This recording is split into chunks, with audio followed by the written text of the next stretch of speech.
I'm really curious about this. In your experience, I know you coach people, you do this for a lot of people.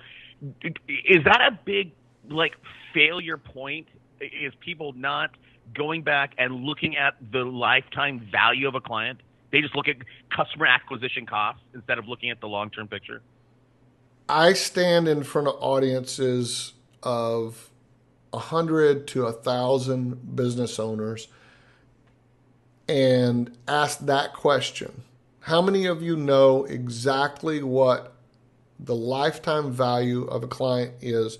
And you have to qualify it for people. So a lot of people don't even know the formula.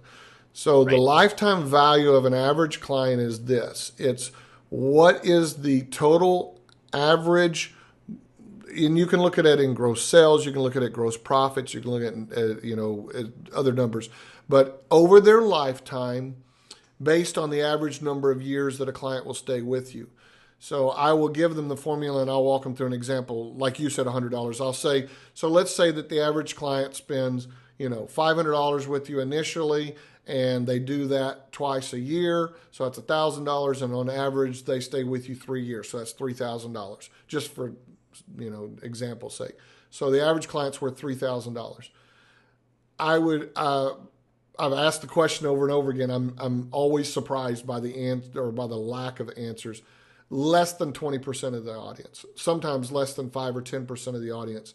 And we're talking a lot of them experienced, successful business owners that are doing, let's just say, anywhere from $1 million to 10, 15, 20 million a year in sales. Guys that have decent sized companies.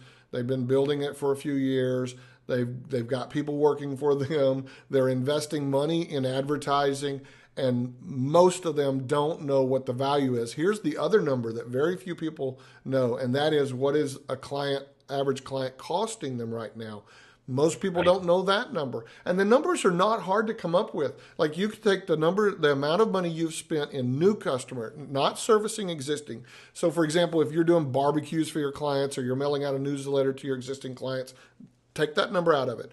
Whatever amount of money you have spent in acquiring new business, trade shows, digital advertising, print advertising, whatever you're spending to get new business, direct mail, whatever it is that you're out there spending money on, add all those numbers up for the last 6 months, divide it by 6, so you know what your average monthly amount is, and then add up all the new customers that you've gotten, divide it by the 6 months. Or if you want, you can take the total number for the 6 months and then the total number of new customers over the 6 months.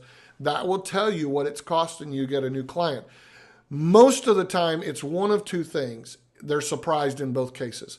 Most of the time, they're either surprised because they realize they're not spending nearly enough money out there to accelerate their business growth. So they're relying off of referrals, or they're coasting, or whatever, word of mouth, their reputation in the market, etc.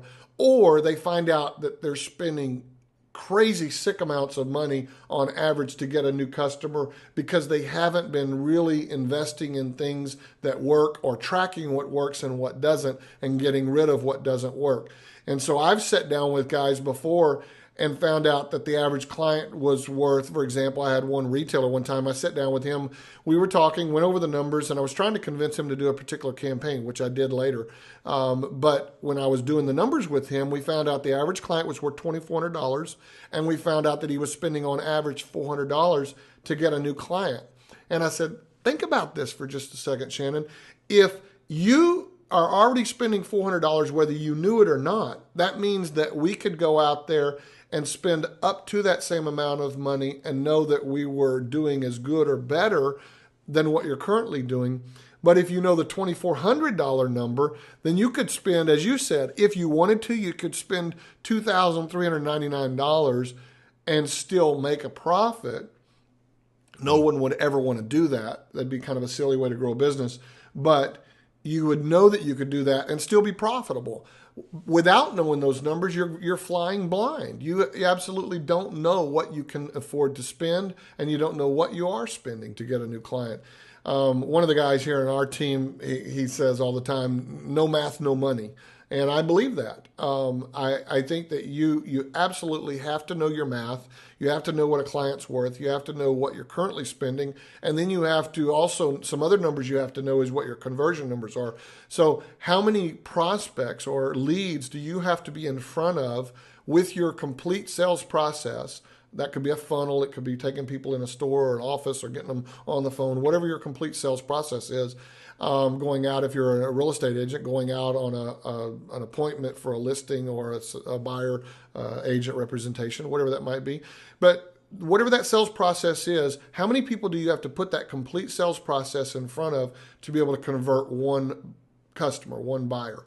And once you know that number, then you can break it down and reverse engineer it and know what you can afford to spend to generate a lead. And that's the more powerful number, because once you know what you can afford to spend on a lead, then you can reverse engineer your advertising dollars and know how to go and spend them efficiently. Get more content plus free bonuses and resources at jpmaroney.com/VIP.